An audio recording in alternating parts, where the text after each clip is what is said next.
Camera settings, key learning points. SLR cameras can achieve quality images on a range of standard settings. The critical control to understand and to set correctly for dental photography is aperture.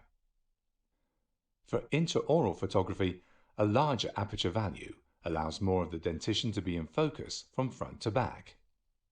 Flash is also important, and the recommended setting is TTL, or through the lens, in which the camera controls the power. Manual is the recommended focus setting. Additional settings such as shutter speed, sensitivity, white balance, and quality are not normally changed in clinical dental photography. In addition to an adequate camera setup with correct settings, a critical accessory for dental photography is clean, unscratched front surface mirrors. This expanded view demonstrates the correct positioning of an intraoral mirror and retractor for a maxillary arch occlusal view. Intraoral mirrors are specifically designed for intraoral photography. Mirrors with handles are easier for assistants to use and position, but have only one reflective side. To avoid fogging of mirrors, warming of the mirrors or having the assistant direct dry air across the mirror surface can be useful techniques. Handles should be sterilized in separate pouches to avoid scratches, which can render these mirrors unusable. Wrapping the mirrors in a microfiber cloth can be a good way to protect them in the sterilization process. Retractors come in both wire and plastic varieties. Both types have advantages and drawbacks, but either type can be used with success according to clinician preference. Plastic retractors can be more challenging to use with mirrors, but are less intimidating, especially for pediatric patients. Outside of their photographic use, retractors can be used during impression-taking procedures with great success to aid in isolation and visualization for the clinician.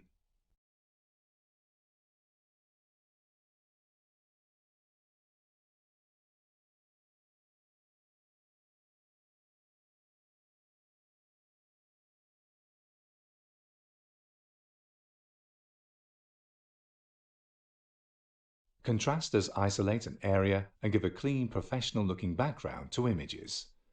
They are particularly useful in the aesthetic zone, where they can obtain clear images to demonstrate and to explain, for example, incisal wear to patients. Contrasters are available in metal and black plastic.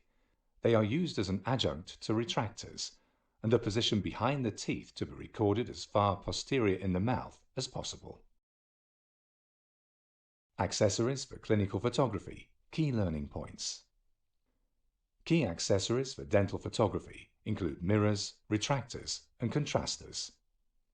Front surface mirrors specifically made for dental intraoral photography are helpful and come with or without handles for aiding assistance.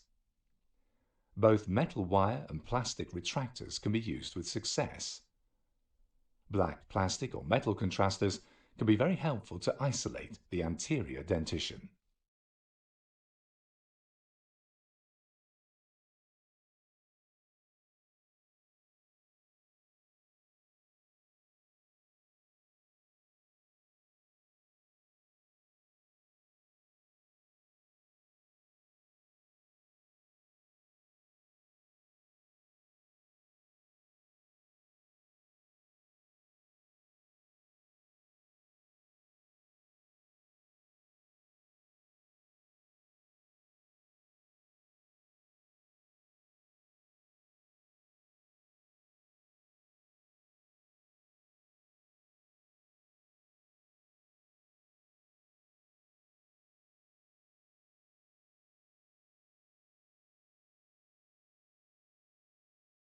Extraoral standard photographs should include frontal resting, frontal smiling, and lateral views.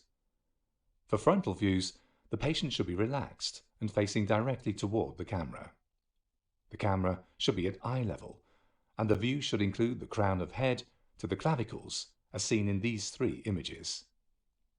The hair can be pulled back behind the ears if necessary, as seen here. For the lateral view on the right, the patient should face toward their left to allow alignment with lateral cephalometric radiographs. Aperture should be set to f9 as previously recommended, and the flash should be positioned above the patient for frontal views and in front of the patient for lateral views to make shadows more natural and less distracting in the resulting image.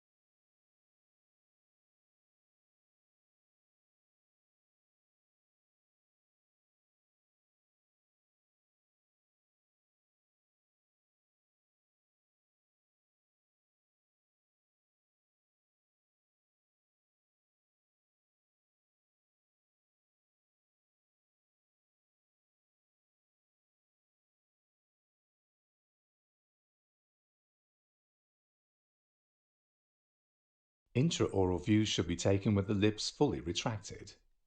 The 5 standard intraoral views demonstrated here provide comprehensive information for discussion and communication among the dental team. But additional views may be necessary to communicate specific aspects of each patient treatment. The intraoral views from the top down are frontal view with teeth in maximum intercuspation, occlusal views of both maxillary and mandibular arches, and lateral views of the buccal aspects of the posterior teeth.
Intraoral mirrors are used to obtain the occlusal and buccal views seen here.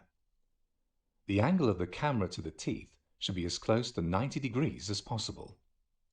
The mirror has been carefully positioned to bisect the angle of the camera to the teeth being photographed. Having the patient tilt the head to facilitate operator position is a useful technique to aid proper positioning. The patient should at the same time keep their head against the headrest to keep movement to a minimum. Note that images may be captured with the patient reclined or seated upright, depending on operator preference. Additional views may be added as necessary by the clinician to communicate specific aspects of each patient treatment.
Here is an example of taking a frontal retracted view photograph. The camera is held in a position parallel to the occlusal plane, and both arms should be held close to the body to keep the camera steady. The framing of the view is defined by the width of the dentition and by positioning the embrasure between maxillary central incisors in the middle of the image. The focus is on the canines. By focusing on the canine cusp tips, the zone of focus is maximized.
Occlusal views are aided by having the patient retract the lips away from the dentition and having the assistant hold the mirror.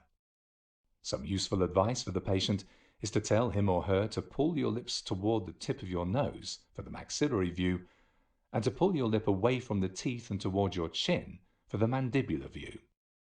Both maxillary and mandibular arches use a similar technique, with operator and mirror changing position. The patient can also be sitting upright or reclined, depending on operator preference.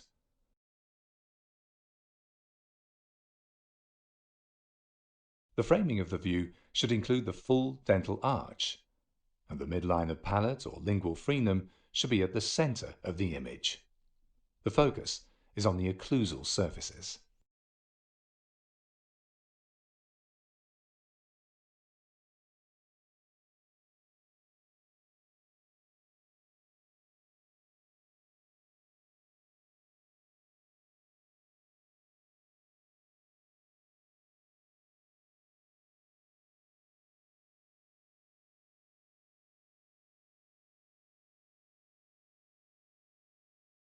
For lateral photographs, the patient retracts the cheek contralateral to the mirror.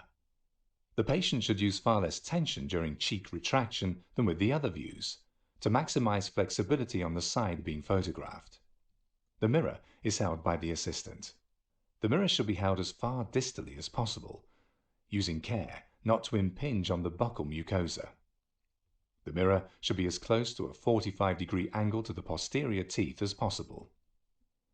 The tongue should be placed toward the opposite side from that being photographed in the case of edentulous areas. The framing of the view should include as much of the posterior dentition as possible, and the occlusal plane of the dentition should coincide with the horizontal midline of the image. The focus is on the second premolar to maximize the zone of focus.